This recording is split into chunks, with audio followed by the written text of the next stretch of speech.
Everyone, this is Jessie Nichols George, and coming at you today from, I don't know, somewhere along the scenic highway of, I believe it's the Columbia River Gorge in Oregon.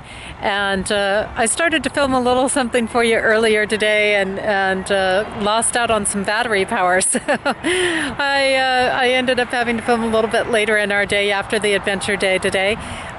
We were at Horsetail Falls and Triple Falls, which is in the Multnomah area, and just beautiful area. It's been raining for like the last week, and so to have the sun right now is feeling really great because it wasn't this warm where we were around the falls. But it's been an amazing day, and why the falls are so important and why am I bringing that up to start with.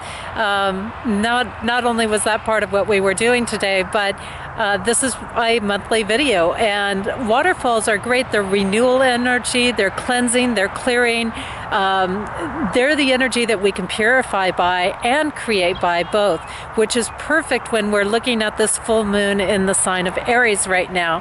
And it's really interesting. It was my niece's birthday today, and it was amazing. I was there at her birth, and to see her now where she is and how much she's grown and how incredible she's working on turning her life into is such a gift. But she's coming into a time of her life right now where she turned 25 today, and I was reflecting back when I wished her a happy birthday, and I was thinking about what my life was like when I was 25 years old. And as I was doing that, I was thinking about how amazing those times really were for me. It was a time where I was entering some incredible prosperity in my life. I was carefree. I was feeling very in control in a lot of ways of my life. I was maturing, but I still had a lot of fun and energy there. And I still have fun and energy, but in that youthful way that we have when we're in our 20s, and that excitement for life still, and still ready to set the world on fire. And she kind of reminds me of that a lot of times. And it got me reflecting about some bigger things, because right now the sign of Aries that we're in is about ourselves and how we're taking care of ourselves, and how much time are we giving to ourselves right now.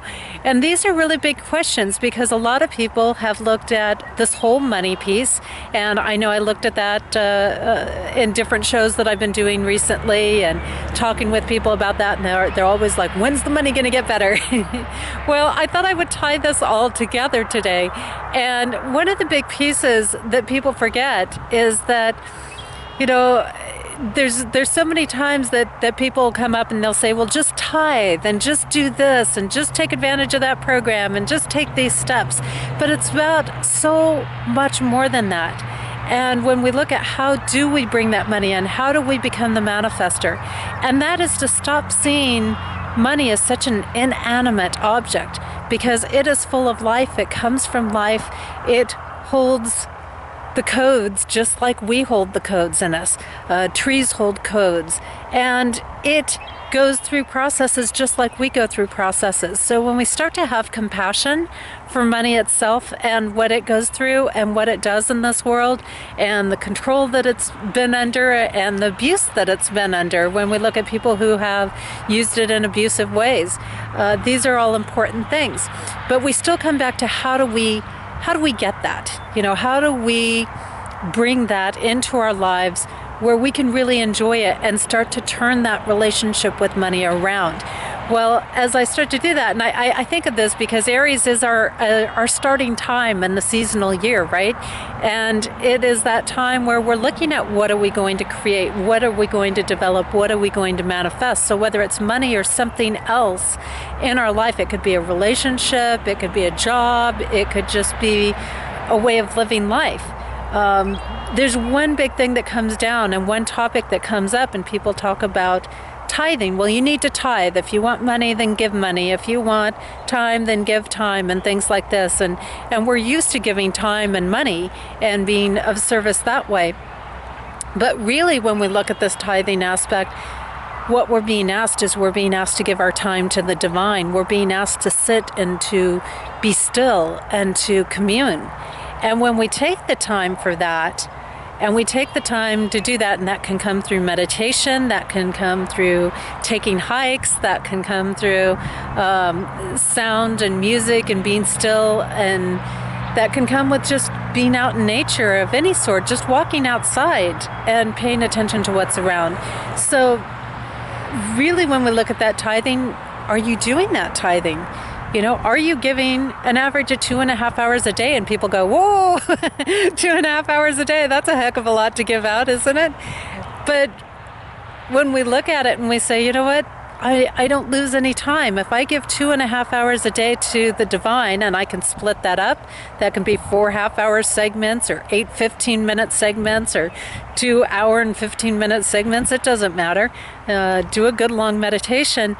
I don't really lose time because I tend to get just as much done because my mind is refreshed and everything connects and everything flows when I'm in that space. And as I look back, when I was in that top high manifesting stage of my life in my 20s, and I think that there are more coming my way, definitely big days coming my way, and I reflect on that. I always meditated every day for at least an hour. I meditated, and I did other processes at the end of the day where I communed with spirit. So I challenge you. I take, I ask you, start taking the time, take a look. Are you giving this, and if you can't give it every day, then are you taking a day off for spirit?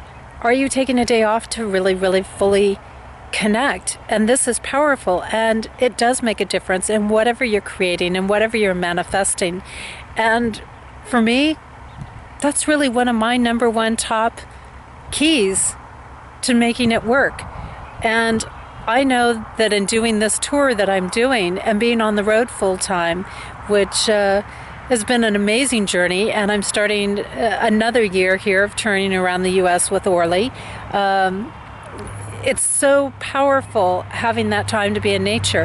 And every time I do it, something shows up. I'm taken care of and manifesting the tour over and over again, and manifesting more aspects of the tour, and being able to give more and being able to do more. And we need that stillness again to receive that feminine energy that allows us to take it in and to receive. If we're running, we can't receive. Okay, so there's my tip. Take your time out, commune with spirit every day, and you're going to see life changes happening. We're going to be catching up with you on other areas of the road, and we're headed down. Like I said, we're passing through Oregon right now, and another month from now, wow, we're going to be in the Midwest. So we'll be in real farmland then, and coming at you from those spaces and amazing places. And you can catch up with me, check out what's going on, what's happening, what workshops are going on all over the U.S. through my website, Jessie Ann Nichols George, the1.com. Hey, we love you. Take care, and hope you manifest what you want this year.